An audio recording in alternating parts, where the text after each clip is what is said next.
Capítulo 2.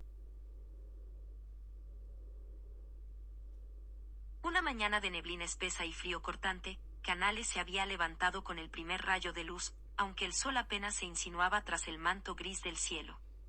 El aire estaba tan frío que podía sentirlo colarse entre las rendijas de la vieja casa de madera. Afuera, el viento soplaba en ráfagas suaves pero constantes, arrastrando consigo el susurro de la humedad que invadía cada rincón del campo. Se apresuró a encender el fuego en su vieja cocina de fierro, desgastada por los años de uso, cuyos bordes estaban ya ennegrecidos por el hollín acumulado. El frío en sus manos era palpable, así que soplaba con ímpetu sobre las astillas hasta que las llamas finalmente comenzaron a consumir la madera. Mientras luchaba con el fuego, su perro, un mestizo de pelaje corto y orejas puntiagudas, emitió un ladrido bajo y somnoliento desde su rincón en la cocina. El animal estaba hecho a la dureza del sur, pero incluso él prefería resguardarse en las mañanas más frías. Aún acurrucado sobre un montón de viejas mantas, lo observaba con los ojos entrecerrados, sin mucha intención de moverse. El perro conocía la rutina de Canales, y solo cuando el viaje estuviera verdaderamente cerca, haría el esfuerzo de levantarse. Su cama improvisada, formada por ropa gastada y una manta gruesa, era su refugio. Canales lo miró de reojo, sabiendo que su fiel compañero no lo abandonaría, pero tampoco se apresuraría a levantarse sin razón. Al asomarse por la ventana, Canales vio que la neblina cubría todo el horizonte, como un manto que borraba la línea que separaba el pueblo de los campos que lo rodeaban. A lo lejos, apenas distinguía las primeras colinas que marcaban el límite entre la vida rural y la ciudad. Río Negro no tenía una transición abrupta entre lo urbano y lo rural, las casas se dispersaban gradualmente, como si poco a poco fueran cediendo paso al vasto campo. Las praderas, verdes en verano, ahora se veían apagadas, cubiertas por la escarcha que había caído durante la noche, mientras los árboles desnudos se mecían bajo el viento. Los últimos rastros de la ciudad se desvanecían en ese horizonte borroso, dejando solo el eco del campo. Al fondo de su terreno, donde tenía una pequeña parcela cercada, su caballo negro pastaba con calma, indiferente al frío. Era un animal imponente, de musculatura firme y pelaje brillante, que destacaba por su porte elegante. El caballo, bautizado Cenizo por la leve mancha gris en su frente, había sido su compañero durante años. Siempre reluciente, parecía aún más oscuro bajo la neblina que lo envolvía. Aunque era un caballo fuerte y acostumbrado al trabajo, tenía un temperamento tranquilo, como si la calma del paisaje también se reflejara en su alma. Los belfos del animal exhalaban vapor en el aire gélido mientras movía la cabeza, esperando con paciencia ser ensillado. Canales salió de la casa, calzado en sus botas de goma, que crujieron al pisar el barro semicongelado. El viento le golpeó el rostro al salir, y ajustó bien su poncho negro de Castilla, asegurándose de que el sombrero de ala ancha le cubriera del frío. Con paso firme, se dirigió hacia Cenizo, que lo observaba con sus grandes ojos oscuros, plácidos. El perro, aún sin moverse de su rincón, levantó las orejas y lo siguió con la mirada, esperando el momento exacto para unirse a la jornada. Al acercarse al caballo, Canales pudo sentir la conexión especial que tenía con el animal. Cenizo no necesitaba mucha dirección, apenas un gesto del hombre y ya entendía que era hora de trabajar. Le pasó la mano por el lomo, sintiendo el calor que el grueso pelaje emanaba, antes de colocarle la montura. El perro, viendo que la acción había comenzado, se levantó perezosamente, estirándose con un largo bostezo, y se unió a Canales, listo para acompañarlo en otro día más de viaje por los senderos húmedos y desolados del sur.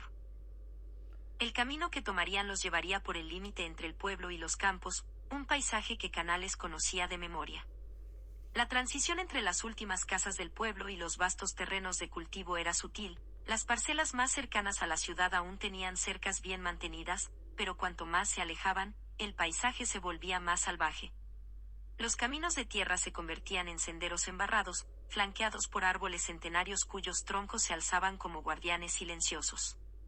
Más allá, los bosques se volvían densos, con helechos y arbustos que cubrían el suelo, mientras el aire, cargado de humedad, envolvía todo con un silencio casi. Con su perro a su lado y el caballo firme bajo su mando, Canales se preparaba para enfrentar otro día en el agreste y frío sur, donde la neblina y la tierra húmeda eran sus eternas compañeras.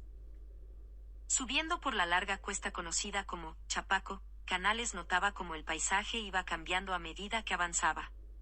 Desde lo alto, podía ver cómo las casas del pueblo, que alguna vez parecían grandes y robustas, ahora se reducían a pequeñas manchas dispersas entre los árboles, alejándose lentamente mientras su caballo, con paso firme, seguía el camino ascendente. Su perro, fiel compañero, ya había sacado su energía habitual, corriendo por delante como un explorador en una expedición. Saltaba entre los arbustos y tropezaba con el terreno irregular, pero siempre mantenía un ritmo constante, como si estuviera escaneando el camino por adelantado.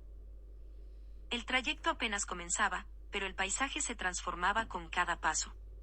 El sol, que tímidamente empezaba a asomarse por el horizonte, comenzaba a calentar la escarcha que cubría el pasto, formando pequeñas gotas de rocío que resbalaban por las hojas y las piedras. El aire frío se volvía ligeramente más suave, pero la humedad seguía presente, impregnando todo el ambiente con el aroma de la tierra mojada. Cuando Canales llegó a la cima de la cuesta, divisó el viejo puente de madera que cruzaba el río. Aquella estructura, aunque sencilla y desgastada por los años, marcaba un punto importante en su viaje, significaba que ya había recorrido casi un tercio del camino. El río que corría debajo era oscuro y profundo, como todos los ríos de la zona, con aguas tan negras que habían dado nombre a su propio pueblo, y suficientemente profundas como para haber soportado vapores en tiempos pasados. Sabía que este sería el último gran río y dar de beber a su caballo. Cenizo, su fiel montura, se acercó al borde del río y, con grandes tragos, calmó su sed. Canales, mientras tanto, observaba a su alrededor, disfrutando de la calma momentánea antes de continuar. Con la pausa hecha y el caballo descansado, retomó el camino que lo llevaría a la colina desde donde se divisaba Riachuelo, un pequeño poblado que compartía la misma antigüedad y esencia que Río Negro. Ambas localidades, fundadas en tiempos de la colonización del sur, aún conservaban las huellas de los colonos alemanes que habían traído consigo su arquitectura de casas robustas y tejados inclinados, construidas para soportar los inviernos implacables.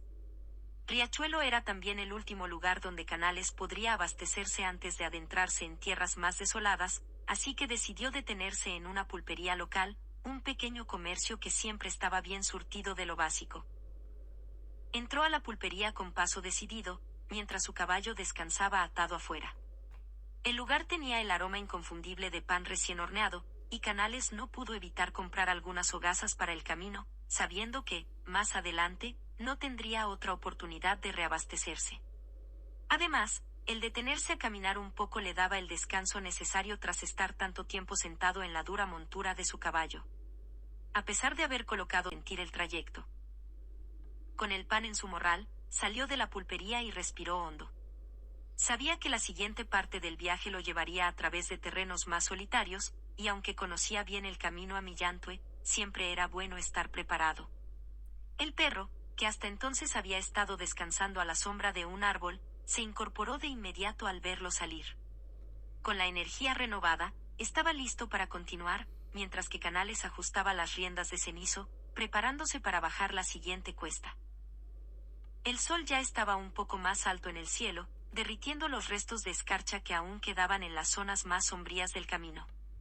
El aire, aunque frío, era refrescante, y Canales no pudo evitar sentir una mezcla de cansancio y satisfacción al saber que aún quedaba un largo camino por delante, pero que estaba bien preparado para enfrentarlo. Canales no dejaba de mirar su reloj de bolsillo. El brillo metálico del viejo reloj contrastaba con el gris del paisaje, y cada vez que lo consultaba, calculaba cuánto tiempo le quedaba antes de que el sol alcanzara su cenit. Sabía que, cuando el calor del mediodía se hiciera presente, su caballo disminuiría el paso, y él no quería perder tiempo. Decidió hacer una parada estratégica. Se detuvo a un lado del camino, dejando que Cenizo aprovechara el momento para pastar en los bordes donde el pasto era más abundante. Canales se sentó sobre una roca cercana, con su morral en el regazo, y sacó una hogaza de pan. Con su cuchillo, cortó una generosa rebanada y, con la destreza de un hombre acostumbrado a los días largos en el campo, colocó un trozo de queso sobre el pan. En la otra mano, sostenía un salchichón de carne ahumada, al que dio un mordisco directo, saboreando el bocado. Mientras masticaba, Partió con los dedos un trozo del pan que le había sobrado y lo lanzó hacia su perro, que lo esperaba pacientemente a su lado. El perro atrapó el pan en el aire con precisión, pero antes de que pudiera siquiera comenzar a comer, sus orejas se alzaron, alertas.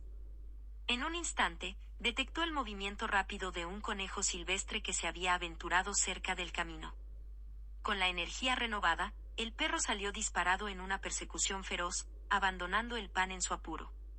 Las patas del perro se movían rápido, levantando pequeñas nubes de polvo mientras perseguía al conejo entre los arbustos, pero el animal, ágil y veloz, pronto le ganó terreno. Canales observaba la escena con una media sonrisa en el rostro, sabiendo que su perro, aunque entusiasta, difícilmente atraparía al escurridizo conejo.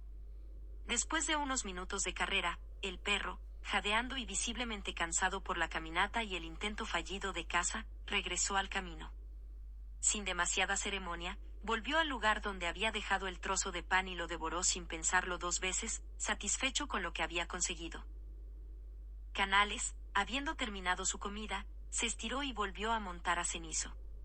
El caballo había aprovechado bien la pausa, llenando su estómago con pasto fresco. Con las riendas en la mano y el sol ya comenzando a calentar el aire, retomaron el viaje. Poco después, el paisaje cambió ligeramente, anunciando la cercanía de un punto clave en su travesía.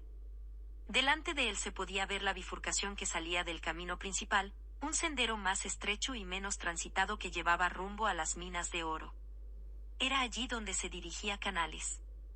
A medida que avanzaba, el aire parecía volverse más denso y la vegetación más espesa, mientras el sonido del viento entre los árboles se mezclaba con el crujir de las ramas bajo los cascos de su caballo.